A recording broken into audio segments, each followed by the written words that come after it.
Hi there boys and girls, Brucey here, and today I am doing a run through of my latest pedalboard incarnation, and what you can see here is featuring prominently now the HX Stomp. Oh yeah, and actually a whole bunch of Tone City pedals.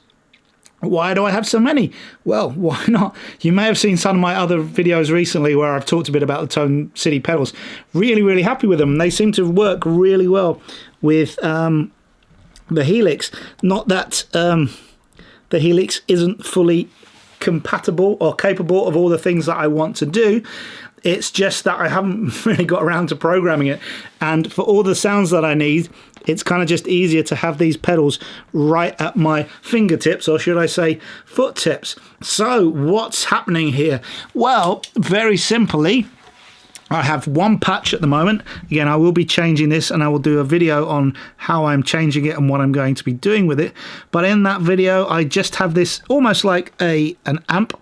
Sorry, what do you mean almost like an amp? Like an amp. I just have some reverb. I have a delay in parallel, which I switch in and off, controlled by that.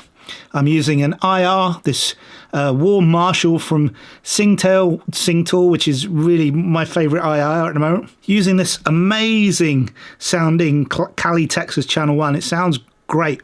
I have in here a pitch because I use that on a number of songs that we're doing at the moment, and then a compressor, and I'll talk about that in a minute. So very quickly, if I can get the camera to balance, this is just the clean tone.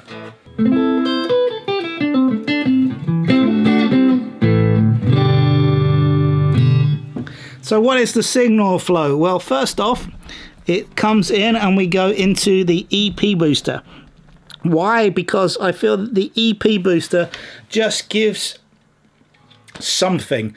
I love the effect it has on guitars, and it's a kind of always on pedal, always on, obviously, on my guitars. And it sounds great. So that's without it.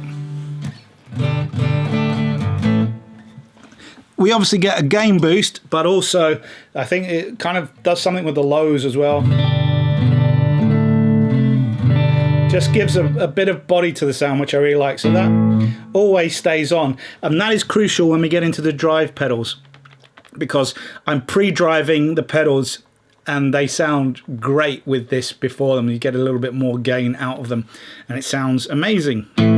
We go into the EP booster, out of there into the Jim Dunlop Crybaby Mini, a great pedal. As you may have seen before, I tried the Moore, I couldn't get on with that. Really just want a mini wah, because I don't do a lot of wiring these days. My wah days are kind of over, but I kind of need it there for a few songs. So it's not crucial, and this kind of fits in and it works really well. We move from the wah into the Mandragora pedal from Tone City. So let's hear what that sounds like. It's got a nice...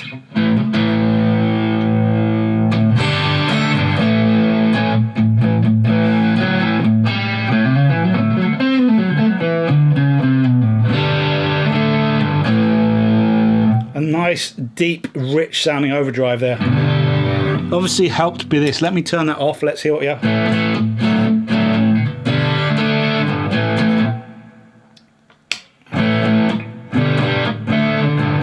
Acceptable. Put this on.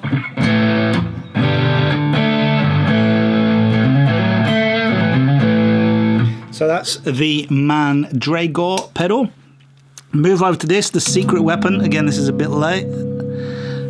For the times that I need to do some 80s stuff.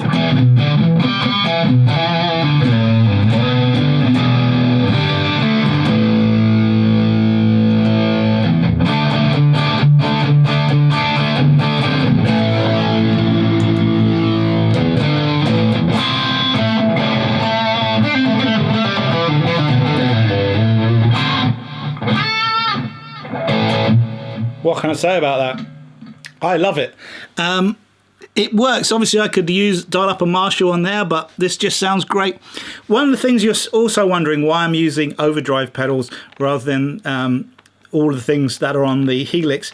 As I said, I will do with time, but I also feel there's something about getting your distortion from an analog circuit is really going to help, because then this you're not too fussed about how this is distorting and the models on here, because you're getting analog drive, and this is merely a kind of clean platform with some effects on it, which is the way I like to think about it. So we move on from here into the Sweet Green, which is again becoming one of probably my favorite overdrive pedal at the moment.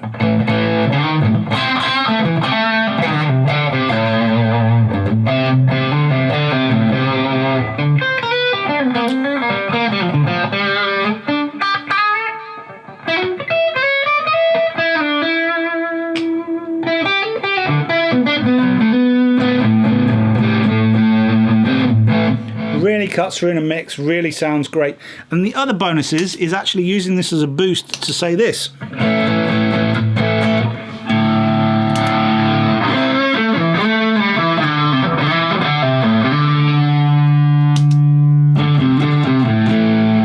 And again, or as a solo boost for this.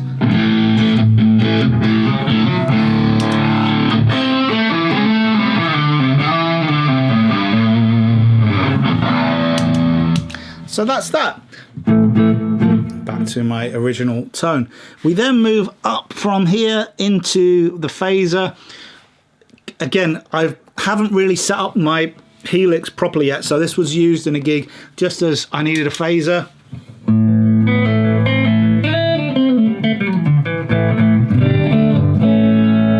But I hadn't set one up in my patch, and I'll explain why in a second. And then from the phaser we go directly straight into the helix. Out of the helix here, you'll see what's this other pedal that I've got here, the bright onions. So this is an extension pedal for the helix, and currently I have this set for my tuner. So I'll long hold that, puts that into tuner mode. And let me put my guitar down a second before I drop it. So we are now in tuner mode, as you can see. Let's turn that off, and we're out back to there, and oops, back in again.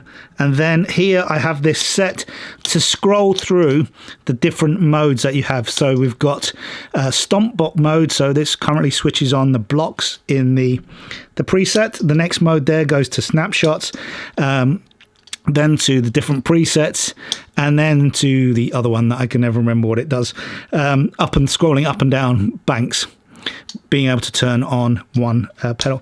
So what I'm planning to do is having this as a raw preset, this preset here, and then, for example, getting rid of this and adding in a few different effects.